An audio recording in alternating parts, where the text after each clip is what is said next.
thing about bringing the mail is not only might there have been a little something from grandma and grandpa or an aunt or an uncle or somebody or mail. We used to write things called letters, and those were fun to get.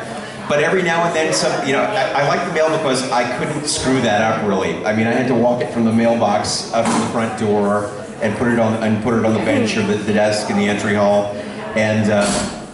But once in a while, something ominous would come, and it would say something to the effect of, "Oh, look, my name's on the envelope. Oh, to the parents of Patrick Young."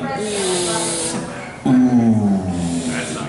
Now, in the summer before my 5th grade year, one such letter came, and the contents said, after this year's academic progress and after various amounts of testing, we feel that Patrick either needs to repeat his 4th grade year or go into the special class in the school down the road in the same district.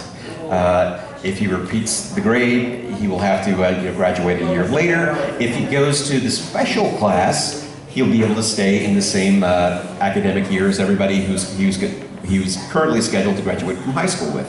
I knew that meant a certain amount of social death for me, whichever thing I chose.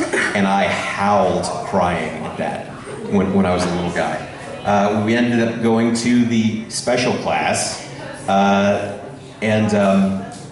I worked really hard about learning how to prioritize tasks and schedule my time and activities and stuff like that. And I kind of learned like a non-reactive strategy to respond to all kinds of things in life that I still use to this day, but it was really cool to think that I learned it back then.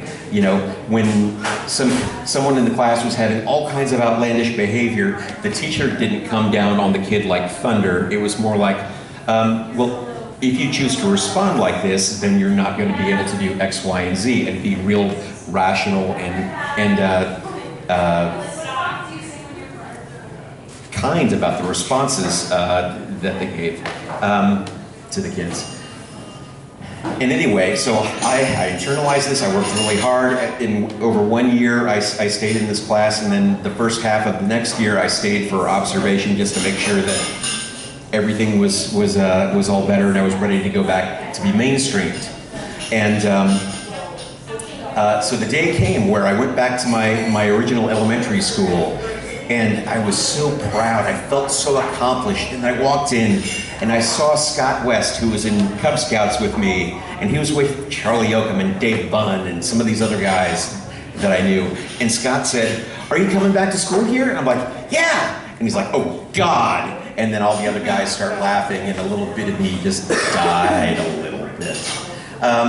Well, Scott wasn't alone. It was interesting that, you know, after all my pride, all my work, I went back to the original school, and there were people who were not happy to see me. There were people who were not receptive to me coming back to the mainstream classes.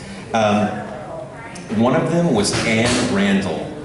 Anne Randall was a shrill, shrieking skeleton that, you know, any number. Did you go to Disney World and see the skeletons that pop up behind the gravestones in the haunted house?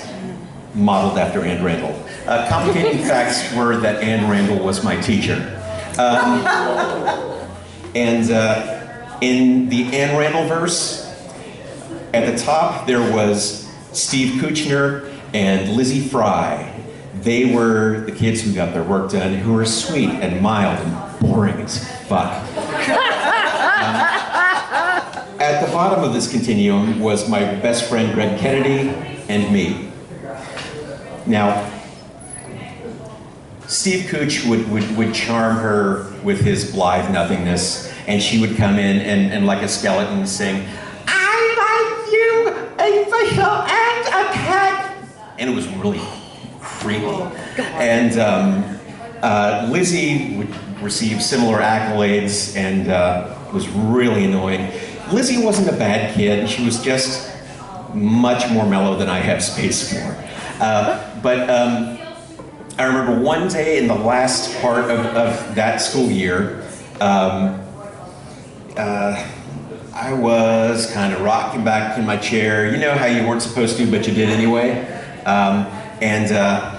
people were reading, doing their schoolwork, and I just kind of remember like playing with that one little center of balance and playing a little too hard, and my chair goes over backwards, and it slid down hard and fast down to the front of the desk that was behind me, and hit Lizzie Fry's shins like a guillotine. Ooh. Metaphorical guillotine. It didn't actually cut her legs off. It's just the top ridge of the chair slid down hard and fast and unexpectedly and nailed both of her shins, and she howled, crying in an unexpected pain. And I felt so awful. I wanted to try to make something right. I wanted to try to make, to be someone who's a help in a hard situation, especially since I did a stupid hard situation. And I'm like, Miss Randall, can I take Lizzie down to the nurse's office? And she says, how did you